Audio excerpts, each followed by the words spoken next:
Picnics or parties or marshmallow toasts, they never invited the plain-belly Sneetches. They left them out cold in the dark of the beaches. From the heights of Mooba Mooba to the gullies of Gazoo, there is nobody else who has one. We're the favorite few who do. And so I toast, raise your marshmallow stick. I toast, raise your marshmallow stick. I toast the party. Diversity in using the SNEETCHES.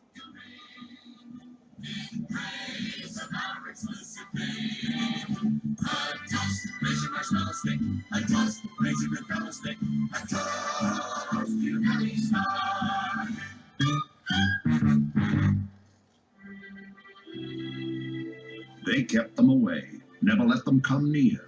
That's how they treated them year after year. They got snubbed. Plain-belly Sneetches had none upon bars. These stars weren't so big, they were really so small. You might think such a thing wouldn't matter at all.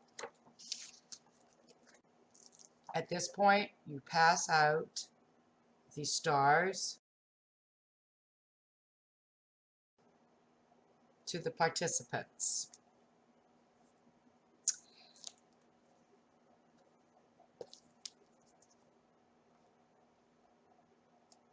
The participants with stars then are allowed to go up to the beaches, which is written on the board, or perhaps in an area of the room, and get to play tic-tac-toe. Draw tic-tac-toe on the board. You can make a little beach by it. Mine kind of. Twinkle, twinkle, stupid little star. If there's one upon your tummy, that's just yummy, you're my chummy. If there isn't, you're a crummy, slummy, gummy, bummy, dummy. That applies likewise to Daddy and your mommy. Twinkle, twinkle, lovely little star. Twinkle, twinkle, stupid little star. When the Starbelly Sneetches had Frankfurter roasts, or picnics, or parties, or marshmallow toast, they never invited the plain-belly Sneetches. They left them out cold, in the dark on the beaches. They kept them away, never let them come near, and that's how they treated them year after year. Then one day, it seems, while the plain-belly Sneetches were moping and doping alone on the beaches, just sitting there wishing their bellies had stars, a stranger zipped up in the strangest of cars. "My friends," he announced in a voice clear and keen, "my name is Sylvester McMonkey McBean, and I've heard all your troubles. I've heard you are unhappy. But I can fix that. I'm the fix-it-up chappie. I've come here to help you. I have what you need, and my prices are low, and I work at great speed, and my work is 100% guaranteed." At this point, pass out the $3 nanny state bills.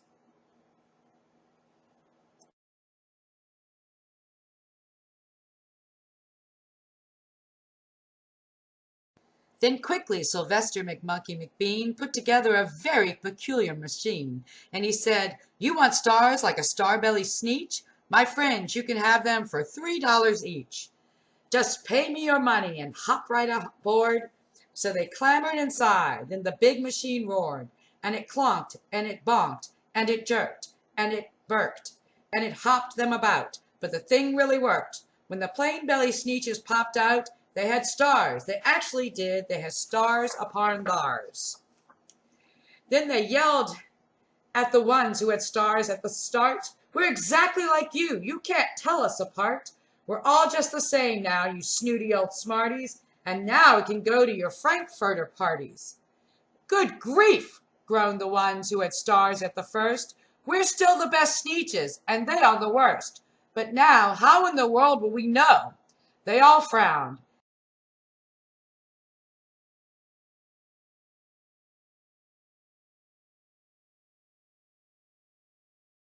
Then up came McBean with a very sly wink, and he said, "Things are not quite as bad as you think. So you don't know who's who. This is perfectly true. But come with me, friends. Do you know what I'll do? I'll make you again the best Sneetches on beaches. And all it will cost you is $10 eaches." "Belly stars are no longer in style," said McBean. "What you need is a trip through my star-off machine. This wondrous contraption will take off your stars so you won't look like Sneetches who have them on theirs." And this handy machine, working very precisely, removed all the stars from their tummies quite nicely.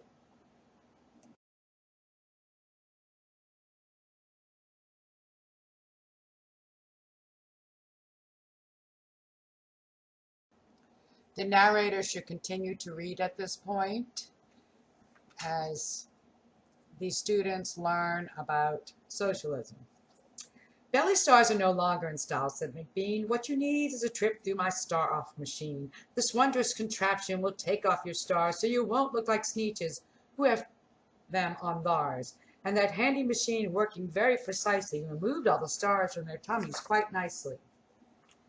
Then, with snoots in the air, as they paraded about, and they opened their beaks, and they let out a shout, "We know who is who, now there isn't a doubt. The best kind of Sneetches are Sneetches without." Then, of course, those with stars all got frightfully mad. To be wearing a star now was frightfully bad. Then, of course, old Sylvester McMonkey McBean invited them into his star-off machine.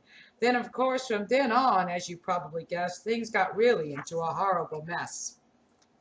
All the rest of that day, on those wild, screaming beaches, the fix-it-up chappie kept fixing up Sneetches, off again, on again, in again, out again. Through the machine they raced round and about, changing their stars every minute or two. They kept paying money, they kept running through, until neither the plane or the starbellies knew whether the one had that one, or that one was this one, or which one was what one, or what one was who.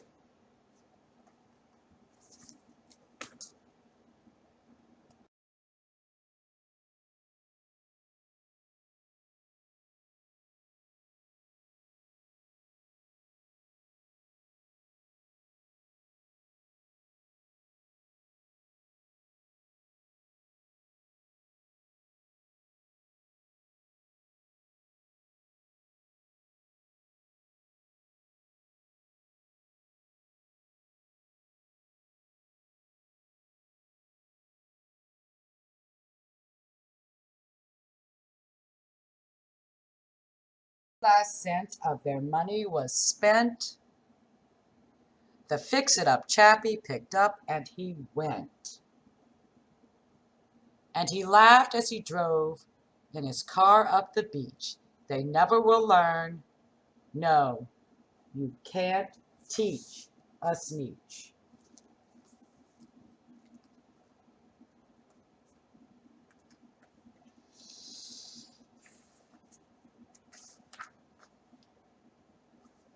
But McBean was quite wrong.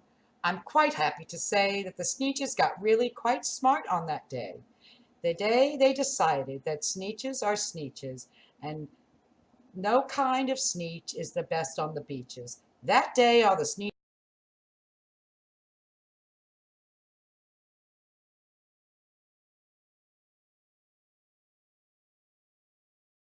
Sneetches forgot about stars and whether they had one or not upon theirs, because they didn't have any money left. So the point is for them to, the people who had stars and won the tic-tac-toe, they have to split up their money because the nanny state gave them the $10 and the nanny state wanted the $10 back.